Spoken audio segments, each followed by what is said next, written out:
The housing market has been turning back into a seller's market, and we're going to cover 14 ways to get your offer accepted in today's housing market.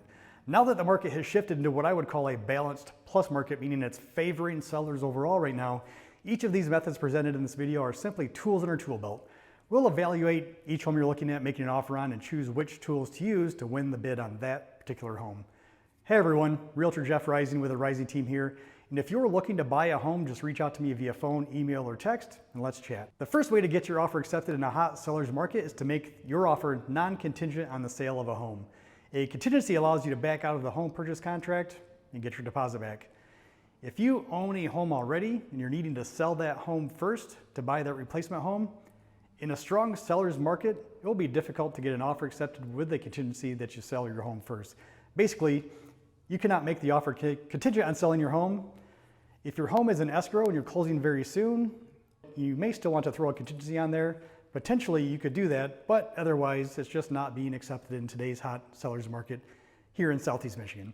So make sure that you are prepared for that, and there are a few ways to overcome that. One way is to sell your home first and move into a short-term rental or Airbnb temporarily. Or we can negotiate rent back with the buyer of your home, which would be paid rent back, free, or a combination of paid and free. This will allow you to stay in your home while finding your replacement home. Now the second thing to do is to remove or reduce your appraisal contingency. The appraisal occurs when you are getting a loan on a home. The lender will order an appraisal and they will evaluate the value of the home to make sure that they're not letting too much on the home. Well, in today's market, it's very common for homes to sell over asking price, and sellers are concerned that the home may not appraise for the value that you're offering at. So be prepared for doing one of two things. First is to reduce the appraisal contingency time frame. The standard going in today's market is about 16 days to get the appraisal done. You want to get down closer to 10 or 12 days ideally. The second thing is to remove the appraisal contingency entirely, meaning you are willing to come up with the cash to cover the difference between what the home appraises for and what you're paying for it. So that can be difficult for a lot of people, but it is certainly a way to get your offer accepted. In fact, right now, most offers are not being accepted unless they have some sort of appraisal contingency removal or at least some sort of gap coverage in place. To remove or reduce your loan contingency. So again, the standard for loan contingency is about 21 days. You definitely want to get that down to at least 17 days, preferably 12 or 14 days if you're working with a lender that can move quickly during the escrow process. You can certainly do that. The lenders that I work with are able to do that, so that's going to put you in a stronger position. So the shorter the loan contingency, the better. Going back to the appraisal contingency, reducing the contingency periods gives the seller more assurance that you're going to close on the home quickly and that you're actually going to be able to do that. They will know within 10 to 14 days if you're going to be able to purchase the home. This is why we're reducing loan contingency timeframes. The other option is to remove the loan contingency entirely if your lender has given you fully underwritten pre-approval and they feel confident that you are able to close on the loan. Then you could go ahead and remove that loan contingency. You have to feel comfortable with doing that, but some of the lenders out there that I work with will give you a fully underwritten pre-approval so that you could be confident knowing that you will absolutely close on that home. That can certainly be a winning strategy because it alleviates the fear that a seller may have that you may not be able to actually obtain financing and helps you compete against cash offers. The fourth way is to reduce the inspection contingencies. Now, I would never recommend that you waive your inspection entirely. You always want to get in there with a home inspector and evaluate the home and find out what underlying issues there might be that you're just not aware of, whether that's foundation issues or problems with the windows or problems with the major systems. You always want to know what you're getting into. But you want to make sure that as short of a period time frame as possible, typically 4 to 7 days, so that we can quickly get through it and move on to the loan contingency and move on to the appraisal contingencies and close on the home. The fifth way is to provide a rent back to the seller. This might be a combination of free or paid rent back. Now you can't go over 60 days unless you're coming in with a cash offer. Otherwise it turns into an investment property or investment loan. That's a whole other ballgame. Typically you want to keep it under 60 days, so it might be 2 weeks of rent free to the seller or a month free rent back, and then maybe a couple weeks paid rent to you. Some combination thereof. That way it gives the seller time to move out and then move on to their next home. The sixth thing is to make sure your agent is calling the listing agent and building rapport, finding out what is truly important to that seller. Is it a reduced escrow? Is it paid rent back? What is it that's important to them? Is it simply the highest price? And continue to build that rapport so that they know that when you submit your offer, you're serious, the agent is super communicative, and they know that it's going to be a smooth escrow process and they're going to get the deal done. That's always the most important thing at the end of the day to get the deal done for both parties. The seventh way to get your offer accepted is reducing the escrow timeline. Typically an escrow is going to be 30 days. Oftentimes the seller wants their money sooner, right? So you may want to go in at 21 days or maybe even 17 if you're going cash, 10 to 14 days. And then this can come back into a combination with that rent back. You get them their money sooner, say in 17 or 21 days, you close escrow, they know the deal's done, they got their money, and then you give them a rent back so they have time to move out, possession after closing. So you can be a fantastic combination to get your offer accepted. The eighth way is to be prepared to submit over list price, right? In a hot seller's market, for the list price just to be the opening bid amount.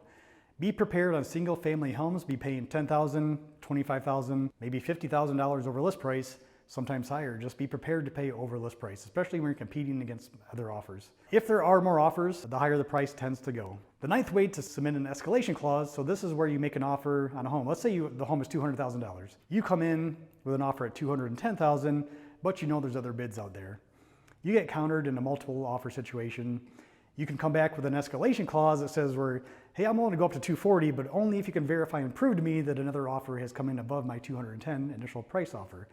So let's say someone comes in at 220,000 and you've submitted an escalation clause at 240 saying that you'll beat any other offer by $5,000. Someone offers at 220, so you're saying you're willing to pay 225. That's a way to still come in strong, but hedge your bets a little bit. The 10th way is to purchase in an as-is condition. Now really any purchase is technically as-is, right? However, you always have that home inspection and you can negotiate on the back end. Be prepared in general that you're not going to get a whole lot when you're negotiating for requested repairs, especially in today's hot seller's market. You're just not going to get a lot. I'm very good at getting my clients as much as I can possibly get, more than what most people can get, either through credits or through repairs, but just be prepared that sometimes you're just not going to get it, especially if there's multiple offers. So sometimes you could just go in and say, hey, I'm willing to purchase this as is. I'm still going to do my home inspection, but I'm guaranteeing you that I'm not going to ask for a dime from whatever I find during the home inspection. Now, if you find something that's really bad, really costly, your recourse is simply to walk away at that point if we can work it out. The 11th way is to submit a non-refundable earnest money deposit, or EMD, we like to say in the business. Your earnest money deposit is typically $500 to $5,000. You put this up front and it secures the contract, right? If you cancel for no legitimate reason, you forfeit the money. But you have a lot of ways to get that money back. If you exercise one of the contingencies like financing or inspections, you get your earnest money back. If you go in with a non-refundable earnest money deposit right out of the gate, this is saying, hey, you know what? I'm so confident that I want to purchase your home. I'm willing to give up this sum of money right up front, no matter what. If I walk away, it's yours. If you walk away, they can get the money. It can be a really good way to get your offer accepted if it's a really competitive situation. So non-refundable earnest money deposit. The 12th way is to offer to pay some or all of the seller's closing costs. So this is not necessarily increasing the price of the home, which gets into appraisal issues, but it's another way just to say, hey, I'm willing to cover closing costs for you. So that may be covering title, escrow, transfer taxes for the seller, real estate commissions, so that the seller doesn't have to pay out of pocket for those things when they get to the closing table. So it's going to cost you more money, certainly up front, versus some of the other methods that are just giving reduced timelines and removing contingencies, things like that. So it is going to be costing you money, but it can be a way to help put more money in their pocket and increase your likelihood of getting your offer accepted.